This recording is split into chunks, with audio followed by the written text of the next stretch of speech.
Mesdames, Messieurs, bonsoir, bienvenue sur Alizé pour votre édition de 19h. Nous sommes le mercredi 23 décembre. Voici les titres qui seront développés dans notre journal. La gérante du refuge du Papillon lance un appel à l'aide.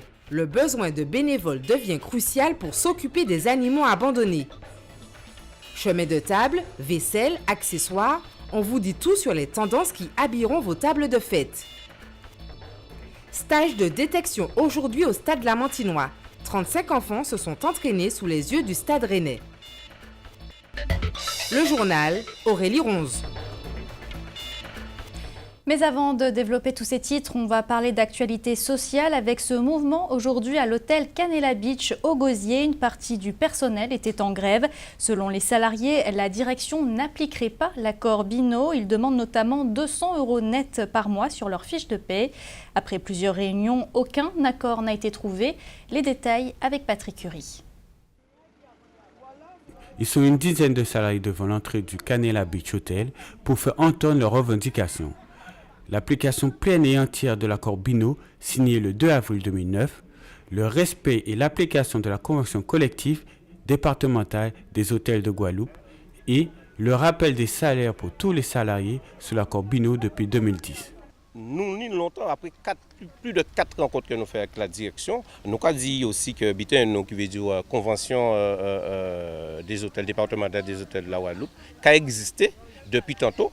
Et dès là, il y a un qui est coupé et mettant d'autres conventions, ils mettaient hôtel, café, restaurant, Guadeloupe. Ça n'a pas existé pour un côté. Et là, il a ajouté encore convention nationale de France. Mais nous avons dit encore une fois, on ne peut pas rester comme ça. Pour convention là seulement, convention là nationale là, pas favorable à nous. Une deuxième, c'est accord Binot qui a signé en 2009. On aurait dit qu'il y a une Brinzing, il ne pas comprendre. Il y a dit non. Après, on espère qu'ils font expertise à yo si par rapport à ça, on ne va pas connaître. Et qui a dit Canela Beach pas adhérent, pas signé accord. En fait, pas fait rien. Donc, comprenez-nous bien. Là où vous voyez nous ni connaissance à expertise là ça, nous avons dit si c'est ça, nous t'avons dormi et nous pas fait rien. La grève n'occasionne aucune gêne pour la clientèle de l'hôtel. De ce côté, la direction n'a pas souhaité s'exprimer devant notre caméra, mais s'est dit prête à négocier. Un mot de politique avec le conseil d'investiture de Bemao qui se déroulera demain. On connaîtra le nom du futur maire de la ville puisqu'on le rappelle évidemment, Henri Chalus dirige désormais le conseil régional. Plusieurs noms ont circulé. Il se pourrait bien d'ailleurs que ce soit une femme qui le remplace, Hélène Polifonte, actuelle deuxième adjointe. Réponse demain dans notre édition de 12h30. À présent, cet appel à l'aide de la gérante du refuge du Papillon au Rézé, cette structure qui accueille des chiens et des chats abandonnés depuis maintenant 6 mois, rencontre des difficultés financières. Pour que ce centre fonctionne correctement, il faudrait également plus de bénévoles. Le reportage d'Anne-Elisabeth Artsen. Ouvert il y a 6 mois, le refuge du Papillon cherche désespérément bénévoles et financements. Avec un budget d'environ 70 000 €, la fondatrice a du mal à joindre les deux bouts, malgré les aides accordées par la région, le département ou encore la SPA. La situation réelle, c'est qu'on peut tenir jusqu'en septembre-octobre 2016 si une partie des gens renouvellent leur adhésion. Mais on ne peut jamais le savoir. On est fin 2015. Donc j'espère que pour Noël, on aura de bonnes surprises, pour le jour de l'an aussi. Mais voilà, est-ce que les adhérents 2015 vont pouvoir renouveler en 2016 ? Il faut quand même se rendre compte qu'on a un budget qui est énorme. On a 2 salariés, même en contrat aidé, ça coûte de l'argent. Le vétérinaire, c'est des milliers d'euros. Le loyer, l'eau, l'électricité, tout ça, c'est payé par les gens, vous vous rendez compte ? Les gentilles personnes qui nous aident depuis le début, qui nous font des dons pour que nous arrivions à sauver tous ces animaux. Faire de la guerre, c'est l'argent. On ne pourra pas, surtout si les gens continuent à abandonner devant nos portes, on ne pourra pas durer des années. Grégory, lui, débute justement son bénévolat au refuge.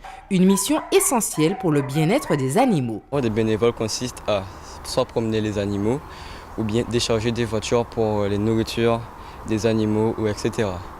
Puis je peux aussi brosser les animaux, bien les laver ou ramasser leurs excréments.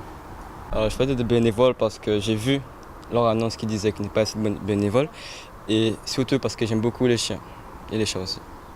Tous responsables, c'est le mot d'ordre de Patricia Com, passionnée des animaux, qui espère donc que les entreprises contribueront elles aussi à sauver ce refuge, d'autant plus que faire un don à l'association est défiscalisable à 66%. Les gens me disent, mais alors on ne va plus les ramasser dans la rue puisque vous refusez de les prendre. C'est comme si moi, qui passe ma vie à sauver des animaux, je refusais de les sauver. C'est pas possible. Pardon. Je demande à tout le monde d'être responsable. Vous savez, en récupérant un animal, oui, ça va peut-être vous coûter un peu d'argent. Selon la gérante de ce refuge, devenir bénévole serait l'une des solutions pour aider cette association à prendre un nouvel envol. Et plus d'informations sur le site www.refugeguadeloupe.org. J-2 avant Noël. Traditionnellement, c'est un jour où l'on va faire plaisir aux enfants, mais de plus en plus d'adultes se font également des cadeaux. Et là, le choix est un petit peu plus compliqué. Richard Scott-Amar est justement allé vous demander ce que vous pensiez offrir à vos proches. Moi, en général, ce que j'offre, la plupart du temps aux adultes, quand je parle des adultes, je parle de ma maman, mon papa. En général, je leur offre des bijoux, je leur offre, là, j'ai offert un soin du visage à ma maman. Et à mon papa, je lui ai offert une photo, un portrait de nous deux. Donc voilà. Aux adultes, tout ce qui pourrait leur faire plaisir dans la vie quotidienne. De la relaxation, les massages, les femmes, les bijoux, les vêtements, les hommes aussi, les vêtements, les chaussures.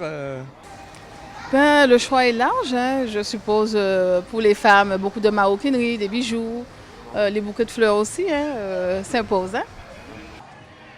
Ça va dépendre des adultes qui sont très hot, nous avons des sextoys, nous avons des petits roses et des petits bitins comme ça, quoi, tranquillement.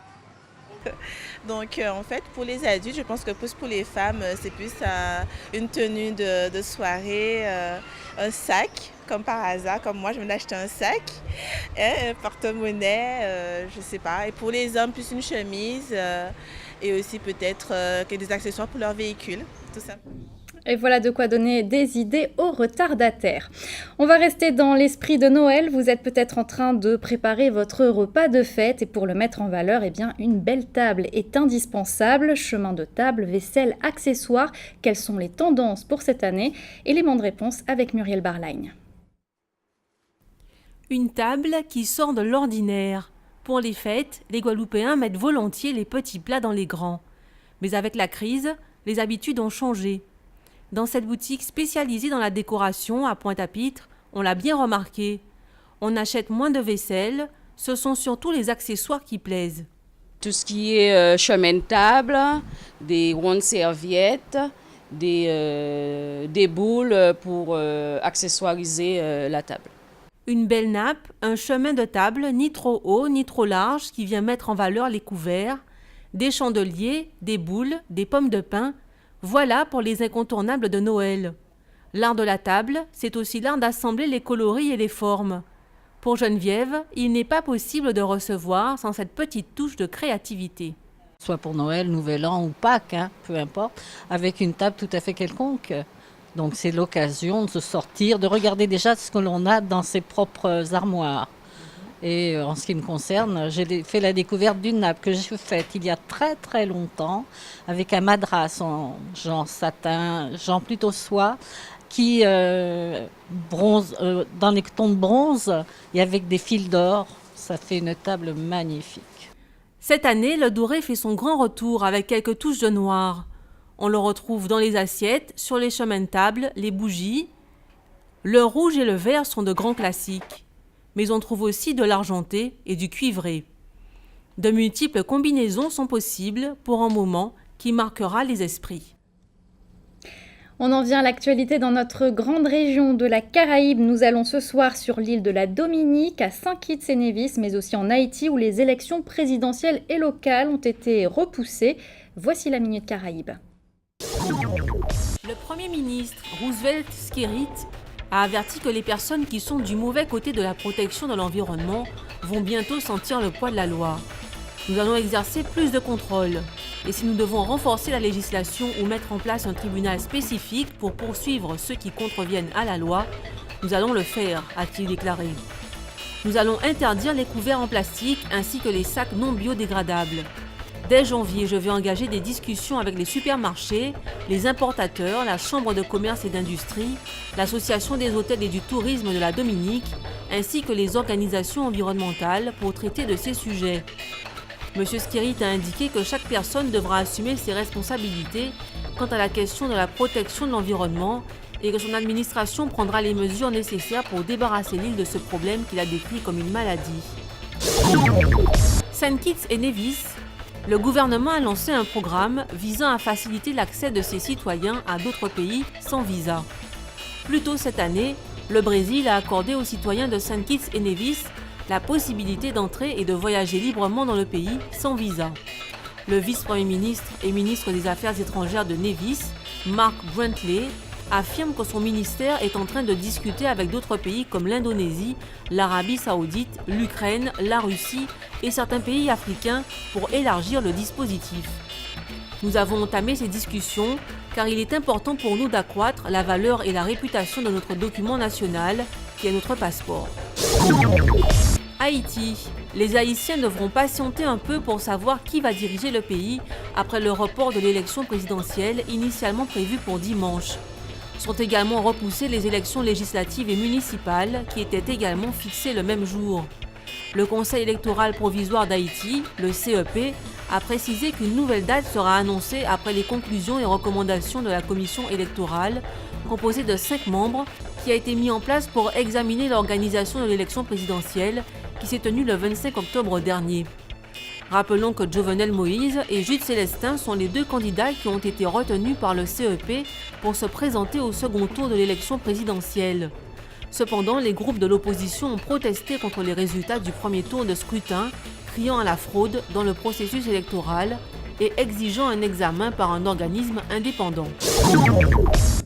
Retour en Guadeloupe, on va parler de sport et notamment de football puisque le Stade Rennais est actuellement en Guadeloupe pour repérer les futurs footballeurs de demain. Un stage de détection s'est d'ailleurs déroulé ce matin au Stade Lamantinois. Le reportage d'Éric Pommier. Séance de travail ce matin pour ces jeunes footballeurs sous haute surveillance. Nous sommes en plein stage de détection au Stade Lamantinois. Et l'homme qui veille sur la qualité de jeu, c'est lui, Cédric Vanoukian du FC Rennes. Objectif, repérer la probable élite de demain. Différents exercices ont été au programme de cette journée. Et première satisfaction. Satisfait parce qu'il y a eu de la qualité. Des garçons qui ont l'habitude de jouer au foot à 8, là je les ai mis en situation de foot à 11. Et des garçons qui ont tenu physiquement, qui ont été au bout d'eux-mêmes, qui ont joué le jeu. Il y a eu de la qualité, il y a eu du leadership, donc c'était intéressant. 65 enfants ont été retenus au départ en provenance de tous les clubs de Guadeloupe. 35 ont été sélectionnés pour la phase finale, dont 6 du club lamantinois. L'étape est incontournable selon le président de la Ligue de football, d'autant plus que l'intérêt pour le ballon rond chez les jeunes demeure intact. Vous savez, on ne peut jamais prédire s'ils seront des prodiges demain, mais c'est vrai qu'il y a du talent, c'est vrai qu'il y a quelques jeunes qui promettent. Bon, après aussi, la route est longue, la route elle est semée d'embûches, et après il faut aussi beaucoup de volonté, beaucoup de courage, beaucoup de travail pour pouvoir arriver au plus haut niveau. Stade Lamantinois, FC Rennes, un premier partenariat du genre enrichissant, avec peut-être à la clé dans 5 ans, un Guadeloupéen en rouge et noir, c'est le vœu de Cédric Vanoukian. Cette édition touche bientôt à sa fin, mais avant de se quitter, on va reparler de Noël, puisque cet après-midi, 1 millier d'enfants ont reçu la visite du Père Noël au gymnase Valère Lamy à Bémao. Il s'agissait d'une opération de solidarité destinée aux enfants exclus des fêtes de fin d'année. Un joli moment qu'ils ont pu partager devant la caméra de Muriel Barlagne. 1 millier d'enfants venus fêter Noël avec la ville de Bémao au gymnase Valère Lamy. Pas n'importe lesquels, les plus démunis ou les plus isolés, ceux qui n'ont pas forcément la chance de recevoir des cadeaux. Leurs familles, issues de 7 quartiers, ont été sélectionnées suite à un communiqué. Et les parents viennent avec leurs différentes pièces. Attestation CAF, justificatif de domicile. On regarde le quotient familial de ces familles et on les aide pour la Noël, que leurs enfants aussi reçoivent un petit cadeau. C'est comme ça qu'on les choisit. Des contes, des chants, une véritable animation était proposée au jeune public. Une première pour la commune qui avait l'habitude de célébrer ce Noël solidaire en faisant du porte-à-porte. Puis le moment tant attendu est arrivé. Le Père Noël a fait son entrée sur un traîneau aux couleurs locales. Dans sa hotte, les fameux cadeaux au nom de chaque enfant. Je suis très contente parce que ça fait une animation et parce que c'est Noël. Ça s'est bien passé, ça va, les enfants s'amusent, donc c'est l'essentiel. L'arbre de Noël de solidarité, un bon moment de partage et de magie pour les plus petits. Et notez, les enfants, que le vrai Père Noël passera demain soir, si bien sûr vous êtes sages. On va parler météo maintenant avec vos prévisions pour demain matin en Guadeloupe. Le soleil sera présent, mais il sera accompagné de passages nuageux. Des averses sont également attendues sur l'île de Marie-Galante. Les températures au réveil afficheront entre 25 et 27 degrés. C'était le journal de la rédaction. Merci de votre fidélité. Dans quelques instants, votre rendez-vous sportif quotidien Minusport, suivi d'une météo plus détaillée de notre région. Vous retrouverez ensuite le journal de TF1, suivi des pronostics hippiques de Prévert-Mayengo. Votre soirée sur Alizé, E égale M6, suivi de 2 épisodes de L'amour est dans le pré, seconde chance. Pour l'actualité locale et régionale, vous retrouverez demain Jean-Luc Icard. Ce sera à partir de 12h30. Pour ma part, je vous souhaite d'excellentes fêtes de Noël et je vous souhaite bien sûr une excellente soirée sur Alizé.